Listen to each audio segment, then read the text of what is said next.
you very much. I'm now going to introduce very, very quickly Dr. Michelle Maloney.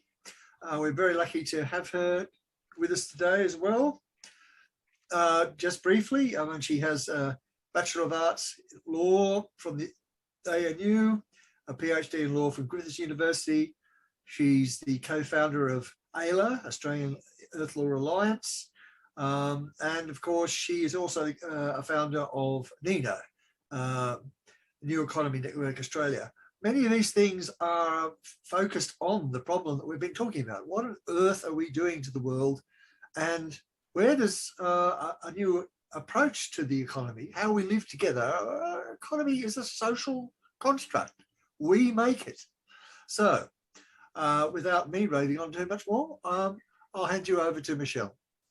Thank you so much. And thank you to Cassie, New South Wales, for the invitation to be here with you all.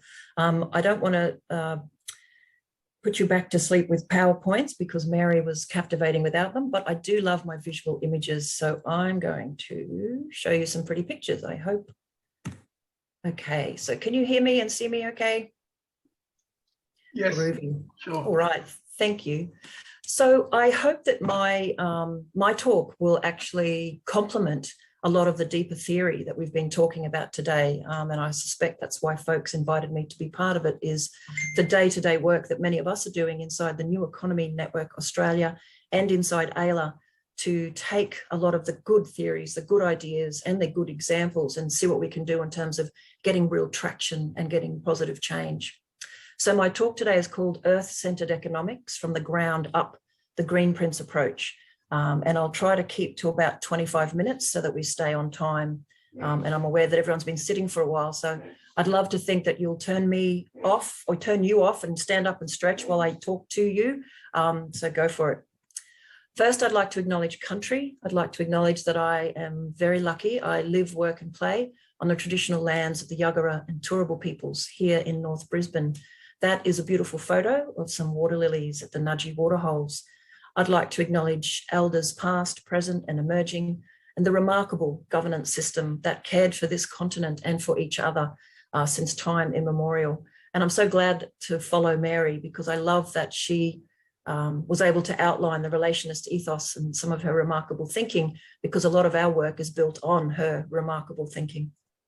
I'd also like to acknowledge my place in the world as the descendant of Irish convicts who were forcibly brought to Australia, which I'm now very grateful for. But on a serious note, we always like to acknowledge within AILA and NENA the ongoing impacts, the legacy, the history, and the ongoing impacts of colonisation of this continent. And I think the deep commitment that many of us non-Indigenous folks have to trying to make amends for the past and build a better future for all of us, with all of us. So what I'm going to talk to you about today is a mix of different disciplines and ideas, but it all comes down to this beautiful picture. This is our banner image for the Greenprint program. I cheerfully tortured an artist with my terrible sketch drawings to get this beautiful image of bright and cheerful life. And this is the goal. Why is a complex system that we work on nicknamed Greenprints? Well, it's very simple. It's a play on the word blueprints. While we do have and are committed to blueprints, designing the construction of buildings, we really don't have, despite all the terrific ideas, greenprints that help people, communities, organisations, ordinary folks, and hopefully our leaders actually construct an ecological society out of the mess we've made. And importantly, what we want is for more people to be heading in the same direction together and piecing together the remarkable things that are already out there so that we can create human societies that thrive within ecological limits while nurturing the wider Earth community and not destroying it. The wonderful James Lee, who I work with in AILA, we were chatting the other day and he said, it's kind of like changing the invisible hand of the market to become the visible hand of the mother. The visible hand of Mother Nature's evolutionary pathways and patterns should be informing not just our economy, but our entire life. And as we heard from Mary, Indigenous peoples very much lived in a way that was both respectful of and within capacity of the living world. So I just want to tell you the context for our work, and then I'll talk to you about what Greenprint is and who we're working with and what we're hoping to achieve. So the Australian Earth Laws Alliance, we actually turned 10 this year, and we're a bit excited about that, but we're also very humble, thinking 10 years, have we done anything useful? But we were created in 2012 by a very small group of lawyers who were fascinated by the theories of Earth jurisprudence, which is all about Earth-centered governance. And in a nutshell, we're very interested in how we can shift industrialized societies from this mode of thinking and doing on the left to the mode of thinking and acting that supports life in its interconnected ways on the right. So challenging this notion you see on the left, humans at the top of a hierarchical analysis of how the world works, and really thinking about how do we change a system that is built upon that when it's so deeply embedded in our thinking, our culture, and our actions, and of course then our economics and legal system. So Ayla's work has been about trying to change culture, reconnect governance with what matters, a very strong focus on civil society, particularly because we were born in 2012 at a time when Tony Abbott and the gang were destroying the Climate Commission, pulling apart the environmental defenders offices, or so they thought. They all reappeared and rose strong again. But we've always seen the work we do tailored for early adopters. A lot of our work isn't for the folks who aren't interested. It's about helping those who are already engaged to find better ways to critique and better ways to take action. And it's one of our other themes, creating alternatives, that we really feel we've kind of found our niche, where we pull together the best of the ideas from all of the coolest people and work together with them to show viable alternatives to the way industrialized systems are working. And as part of that journey, within the first 6 months of incorporating our little organization, we wanted to be committed to having conversations about the economy and connecting with the broad range of what Western knowledge systems call disciplines. Whereas Indigenous people see the whole world as interconnected, we know that Western knowledge systems have wonderful features, but they also love pulling things apart and calling them different things. So that's why when we talk about changing governance systems, we talk about focusing on economics, law, education, ethics, working through and with the arts, and also obviously recognising and learning from Indigenous cultures and knowledge. Ayla's inspiration is really twofold. From the Western traditions, Thomas Berry's work on Earth jurisprudence, Earth laws, rights of nature were very inspiring to us, particularly as we formed up in 2012. But because I've worked for many decades with remarkable Indigenous friends, colleagues, elders, and in the last, I think, 5 or 6 years since Mary and I have started to work together, our work has been profoundly influenced by her thinking and writing, the relationist ethos, and notions that are articulated beautifully by Anne Polina, a Nakini woman from the Kimberley. I think she has 3 PhDs now. Indigenous first laws, the ideas of country being the place of law and being the center of society. And as a lawyer, I find that both beautiful and refreshing, that there is a real truth there, but I could wax lyrical about that another day. I do want, because I normally give an overview of some of the key things that Mary talks about in her papers, but because we've been so lucky to have her today, I'll just mention, so the relationist ethos is deeply embedded in some of our thinking, and we try to give that, we try to open doorways so that other folks can hear about Mary's thinking and other Indigenous people's thinking. But this work by Thomas Berry is also important because he's a Westerner talking back to Western systems or industrialized systems. He does a fantastic job in this book, The Great Work, in critiquing our systems from an Earth-centered point of view. And for anyone who's familiar with his work, you know that he coined the term Earth jurisprudence because what he said is what industrialized societies need is to find their way back to understanding their place in the world through humility, through understanding whether it's science, creation, evolution, the understanding that we are merely one organism on a planet full of remarkable, beautiful life.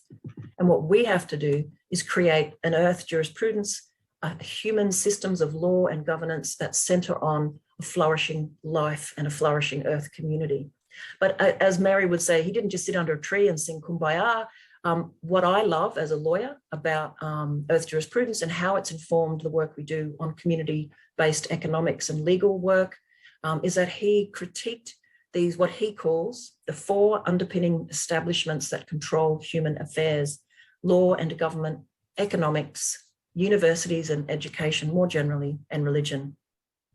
And he points to the whole thing being a significant cultural problem. The idea that for whatever reason, my cultural background, my people started to think in a very anthropocentric fashion. And we do analyses of why that's happened throughout our history, whether it's analysing, as Mary does, from the development of large-scale agriculture, or even earlier than that in analysing the structure of communities and expansionist ideas that took people in Europe to steal land from each other and keep moving and keep expanding through colonisation.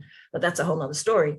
So the great work, the book itself, is literally the starting point for what Ayla was getting into. And over the last 10 years, we've been exploring the practicalities of that. And I can honestly say that I'm really proud of the Greenprint's work, because it brings nearly all of it together to help communities, to help ordinary people engage with really great ideas, but in a way they can understand and turn into real action.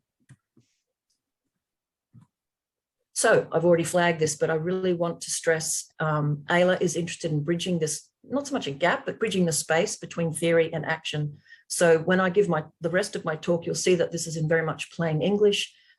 We love working with the folks who understand all the technical stuff, because then we're the translators and we help others understand it as best we can. But we really need to work with everybody. So why Greenprints? Why are we working on this stuff? What are we doing? So the Greenprint story is really all about creating a practical pathway to bring all the good stuff together. You can see already that I've got no technical jargon whatsoever in that sentence. It's very important that folks who are busy, engaged in surviving their housing problems, paying the mortgage, getting the kids to school, more people who are involved in day-to-day activities have access to the information about how to create systems change. So Greenprints emerged from more than 20 years of my own work, identifying that communities, and by that I mean ordinary people, folks with great jobs working in environmental conservation groups, people working in council as individuals concerned about process. How can people work together to make actual systems change and not just rely on the government, particularly because of the context in Australia where governments seem to be following them and ignoring the good stuff sometimes. So the Greenprint story is about creating a practical pathway. And when we think about economics in the bigger scheme of things, when we step away from the academy and people who have a formal education in neoclassical economics, a lot of the ideas are complex, convoluted, hard for your ordinary human to understand, but most importantly, often very hard to do something with. And that's why I absolutely adore the work that Hayden Washington has committed his life to, and his leadership with Positive Steps and many other things, because Hayden and all of you, I know, see this urgent need for people to understand the system we have and shift to something else. But as we ponder the dominance of neoclassical economics, the emergence of steady state economics, a beautiful overview of what we can do, ecological economics, which is diverse now and gone in many different directions, but still got the core of truth, the greenwashing of green growth, the really important issue of degrowth, but it has to be connected with, we can't degrow forever or we'll all disappear. Degrowth has to be connected to steady state. And then obviously the last 10, 5, 3 years, we've seen this remarkable emergence around not just the community and diverse economies frameworks, which I love. If you're not familiar with them, look up the Community Economies Institute. We had Stephen Healy and Joe McNeil from that institute connected to the New Economy course we just started last week that Hayden mentioned this week. And of course, donut economics has exploded all over the place, and for many Westerners represents a fantastic way to actually really criticize the growth paradigm. And it's given a lot of folks who haven't otherwise engaged in steady state economics an easy way into challenging growth and thinking about living within our limits, because Kate Raworth basically took planetary boundaries and drew human beings in there. What Greenprint then did, and I should show this to you at the end if we have time, we actually drew the rest of the living world inside. So the Aussie Greenprint's donut takes the donut and puts beautiful Australian animals in the middle and says we need to have a safe space for all of the Earth community. I did a little blog about it and quite a lot of people liked it because it had the animals.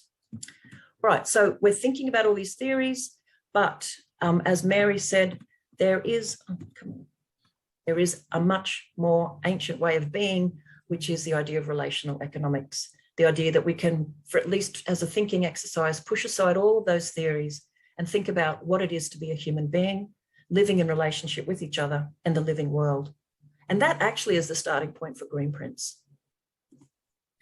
I do just want to take 1 minute. I almost feel like it's a luxury to talk about the origins of Greenprints, because as many of you are far more educated in the theory and the practice of neoclassical and other economic systems than I am, you might want to know why a non-economist ended up dreaming up a process to help communities that includes a very strong economics focus. So I'm 52 this year. I've been working on environmental issues and stuff since I was about 16 when I volunteered for national parks. But it wasn't until I got cancer in mid-2015 and was literally bedridden for a year that all of the work that I had done before was really sitting in my mind. And I still thought, from all of the work that I've been involved in, why aren't we there yet? The world is full of remarkable people doing incredible things. The growth paradigm, the vested interests, the corporate control, we know that's all there. But at the same time, there did seem to be a gap in my many decades of work with folks about how to turn the good ideas into something real.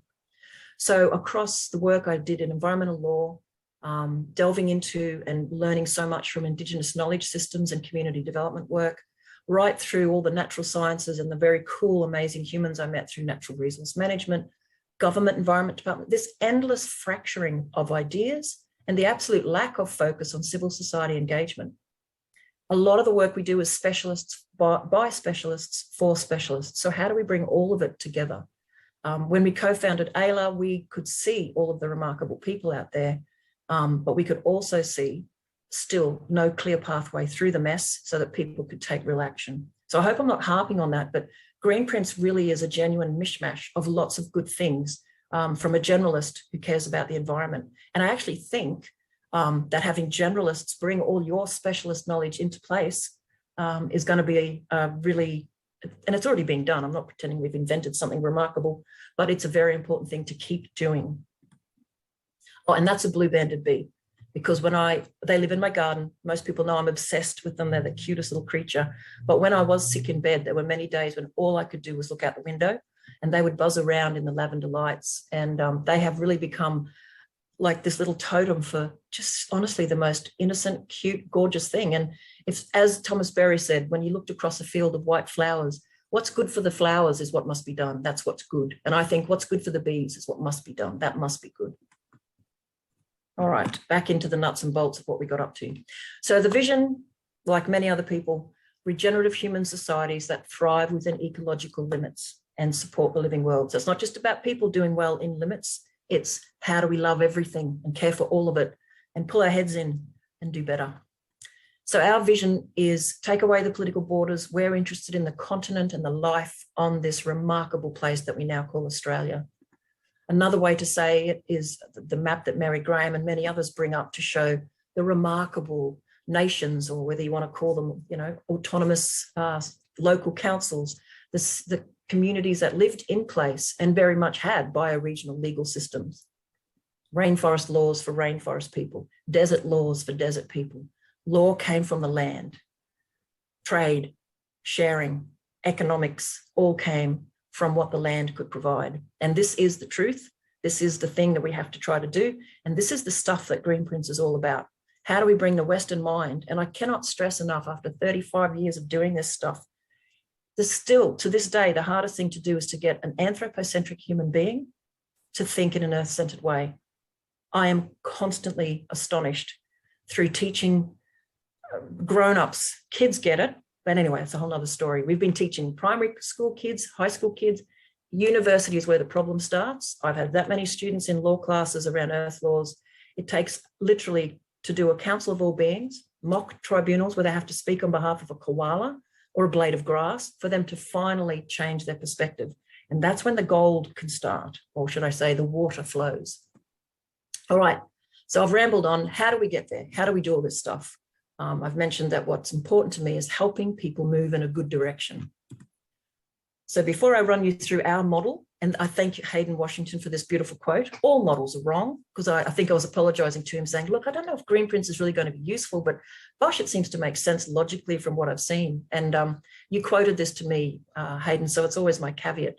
All models are wrong. Some might be useful. So the most we can hope inside AILA and Greenprint is that will be of use at this time of crisis.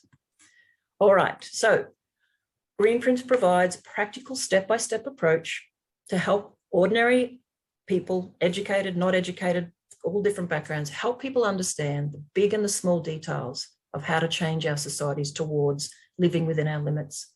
And the thing I think it offers most to people is it demystifies and connects all of the other awesome varied concepts and models and methods that are already out there. It's not pretending to reinvent the wheel. It's helping people rebuild the car, the electric car made from hemp. So it's a process because it offers these steps, which I'll tell you about. And it's also an output because the ultimate end game is not just what I think most sustainability has turned into these days, which is continual improvement, not enough. And I could wax lyrical for days if anyone wants to wheel me out about talking about the flaws in our system of law and the complete absence of setting healthy benchmarks into place. People don't know what good health looks like. We're just constantly improving the mess we've made. So the scenarios are really important. We want to, and we've been developing a remarkable tool for democratizing the thousands of data sets and mapping info out there to help ordinary folks understand what's going on in their place, what it used to be like, and what we could do to pull things back together. All of the work is already out there. This is piecing it together and bringing more and more of the voices and the knowledge together in a place to show the true story of what we need to do. And think about it, we have 89 bioregions in Australia. If we could get communities working across all of them, bringing everything they've done already and moving forward together, it would actually make a difference. So building these scenarios is the end game, but then taking action is the ultimate work we must do.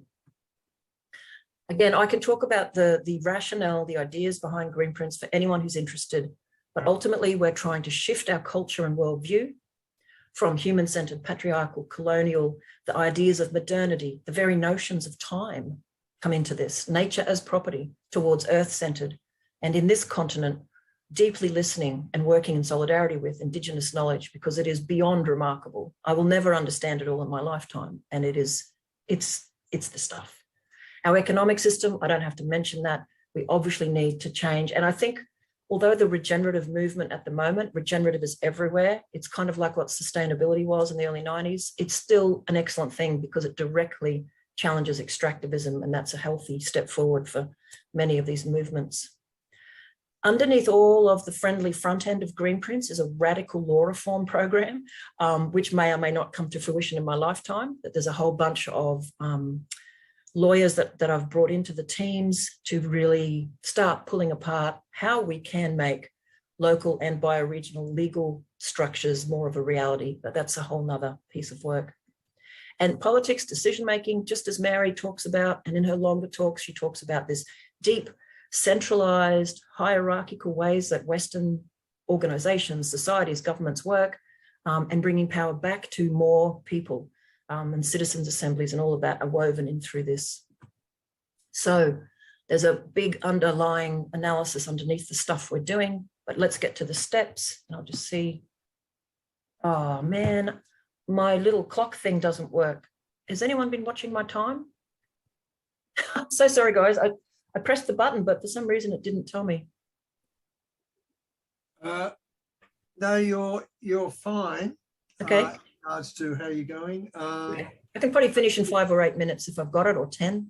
Yeah, about it. Well, we have you finishing at 12:30. Oh, okay. Well, I'll try to finish before then. But of course, if you can finish a bit before then, there can be questions.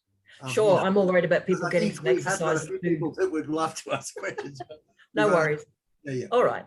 Well, thank you for that. And I'm sorry that my timer normally is spot on. So the steps.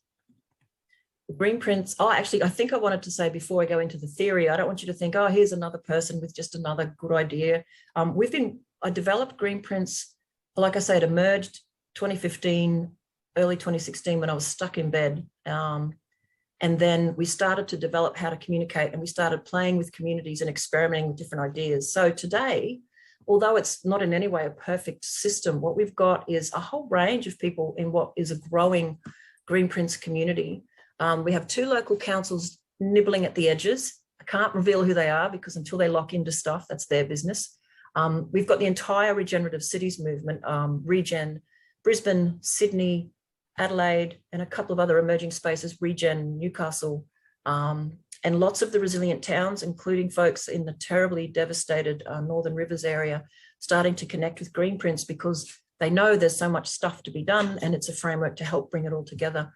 What I wasn't prepared for is a number of people wanting to use the Greenprints framework to just hold some of their master's courses together. And next week, I'm giving a talk to 15 school teachers to think about how to explore it as a framework for primary and high school kids to bring all of their curricula together around place. So that's really exciting. And also the Catholic, anyway, there's a massive, massive network of all of the different connected groups who are obviously empowered by the Pope's Laudato Si and the encyclical to do good things. And we've been working with them on integral ecology to connect some of these ideas. So it's really exciting and completely evolving. We're not saying we're handing you a cookie cutter and off you go. It's let's have a discussion. Let's hook you up with what you need to do good things. Oh, a little doobie. Okay. So the steps, again, we've just designed them to be sturdy steps through the sometimes swampy stuff of sustainability. The alliteration is meant to amuse us, but it's really true. And so, again, my wonderful colleague, James Lee, who's a good artist, did these steps for me. In summary, they are very simple. Think differently. Think ecocentrically and decolonizingly. Define your ecological boundaries. Could be bioregions, catchments, your local ecosystem, your street. But you've got to start from Mother Earth first. Then actually get to know the ecological foundations. This sounds so basic, but you probably would be surprised. Most people don't even know that what catchment they're in, what their local creek is. They really don't. I can vouch for that because I'm only been learning as I've developed my interest in that. Then the big chunk of work, understand human activities in this place. Then we have to see if we're actually an overshoot, because a lot of sustainability things don't even assess what's going on. Then we develop the scenarios for change. We've mentioned it as a separate step, but it's actually woven throughout, which is the collective decision-making processes. Theoretically, you need group-making decisions to say, well, what scenarios are we interested in this place? Do we, as thousands of people, want to tell the local council that their approvals for Lend-Lease to develop more residential is wrong? Or do we, as the community, want to say this other thing? But the collective decision-making actually comes up into think differently about power. And then the action plans and the funding. So as you can see, it's really simple. We've made it so simple that I have delivered this to kids and they get it. We have fun with it. We play with it. But underneath each bit, oh, and don't forget, there's obviously important feedback loops, because Greenprints, if you put it in economic language, Greenprints is a deep ecology and degrowth process. It is literally get to know your place first, change the way you think, pattern yourself into the place exactly as Indigenous people have and continue to try to do, despite colonization. But instead of playing with what we have left, and to pick up on Mary's Titanic, instead of just rearranging the bloody deck chairs, look back in time and actually get a handle on what used to be here. George Monbiot says that remembering the past environmental state is an act, a radical act. Because if we don't remember and try to restore, we are giving up and saying, oh, there's a tiny bit of forest left, let's just look after that. So these steps, simple, and the feedback loop is, well, once you've worked out some scenarios, done a bit of transition actions and transactions, then you've got to continually watch, where are we? How are we going? You know, a steady state isn't a perfect thing. It's monitoring and getting what, again, Mary would say, finding that balance. And we know that we're way out of whack. Anyway, so just to wrap up, I actually just want to show you quickly some of the stuff under each of the steps, but I could talk about them for days, and I do. Greenprints fits into a normal three-phase systems change approach. There's nothing rocket sciencey there, but this is very important. Often when I talk about the steps, people go, but what about this and what about that? And I say, there is no snail of destiny. People have no idea what I'm talking about, which is often the case, but it's a simple, silly way to say the whole thing's a mess. Everything's iterative. Life is messy. The Greenprint steps are a sanity pill in a sea of ideas and a sea of obstructions to help us keep going. And I think they're embedded in a simple truth, which is we have to understand and love place and rearrange everything we've done. And we've done all of the technical machinations underneath with experts here and experts there and mapping tools and research for 5 years. It's all there, but you have to piece it together yourself, and you've got to keep responding to the mess. So there is no snail of destiny, but if you hang on for dear life to those steps and pull as many people together as you can, and also work on the political and legal transformation stuff, we can make a change, maybe, hopefully. We can keep trying. So just want to wrap up by whizzing through, we've got a different way of showing people how we talk about this, which is get to know your bioregion, think about the unique qualities of the place, think about what does health actually look like? Because I said, most people don't know. They don't know how much forest used to be here, how much forest should be here, what should our waterways actually look like, not what do they look like now. Then how do we put people in the picture? How do we find our economics in the picture? And how do we support earth-centered life and do other great things? So the only reason I want to show you the bigger slides about the steps is to come back to the economy. So we help communities and activists and an emerging local council piece of work with a workbook to bring everything together about place. They choose their boundaries. That's the whole point. We get them to know stuff. We get them to start really looking at the world through a different lens, and absolutely start with Indigenous knowledge and Indigenous people wherever humanly possible. The thinking differently stuff is full of remarkable and wonderful things. Ecological boundaries, we connect with the local stuff, but also planetary boundaries. I'll mention our Greenprint exchange workshops in a minute. Will Stefan is on our Greenprint exchange, which is like a wonderful sort of advisory group, sharing knowledge group. And he talks about, we can't really downscale, but we can upscale. So we start local and we think about the planetary stuff, all that. Getting to know ecological foundations. The Sunny Coast a year or two ago had this remarkable gathering, or we organised it. I think it's remarkable. And all these local scientists and activists and community care, wildlife carers, everyone just spent the whole day talking about their local place. People learned about the soils, the water. Now, this might sound very basic, but a lot of people didn't know any of it. Anyway, that's a really important part of it now. So when we get to the human activities, it's really important to understand how Indigenous people lived, what they were up to, what they continue to be up to, the impacts of colonisation, the extractivism that's happened, analysing the economic modes, really getting people to think about this stuff. And then we've got a whole bunch of other stuff to do all the material flows, life cycle benefit analysis, blah, blah, blah, blah, blah, all the good things that are useful in some instances. And this was the final piece in the puzzle for AILA. So when we founded it in 2012, within the first year, I personally realized we cannot talk about environmental protection without engaging with economic stuff. We looked around for another civil society network in Australia just to pal up with. We found really excellent thinkers and doers and practitioners, but there didn't seem to be a space for just ordinary people to come and have a yarn about the cool things they were doing. So we built NINA. And I can say to this group that I'm actually really proud of what NINA's become. For me, originally, it was a strategy within the Australian Earth Laws Alliance to build earth-centered economics. It's a cooperative, it's got its own board of directors, its own entity, thousands of people, something like 450 members, and it's building discussions about economics. It's looking at well-being budgets, it's running the courses, it's doing cool things. And this is a very important part, because if you wheel into a community and say, we've got to transform, and this is where practical economics, praconomics comes in.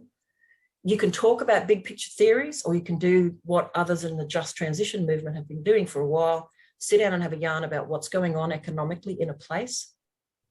What's the good stuff? How do we get out of fossil fuels? How do we get out of, logging and native logging and other kinds of extractivism? But how do you offer a viable way for human beings to keep living in their place? And the environmental movement's been criticised for some time, in the 80s especially, as the no movement. Stop doing this, stop doing that.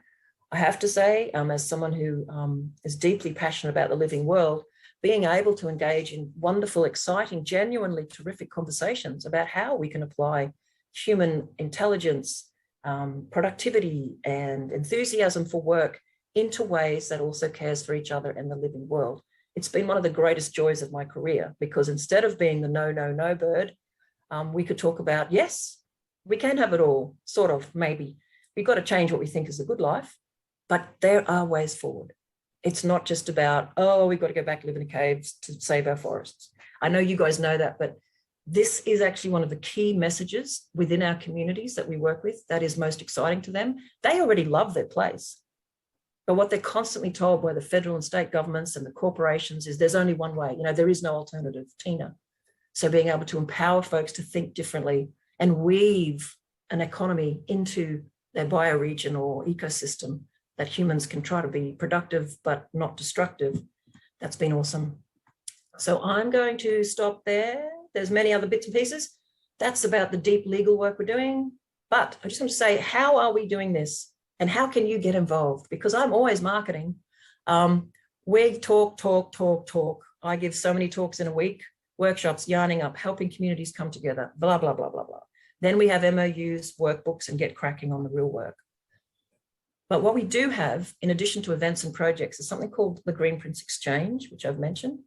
We invite any experts, anyone of any type, flavor of human being who've got anything to share to come and join us.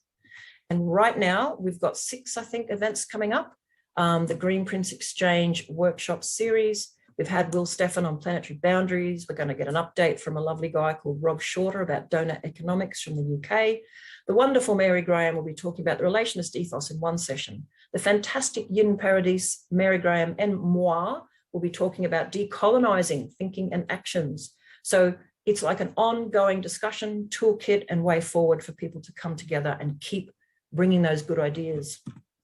And that is all. And thank you so much for listening to me, you poor tired things. Ta-da.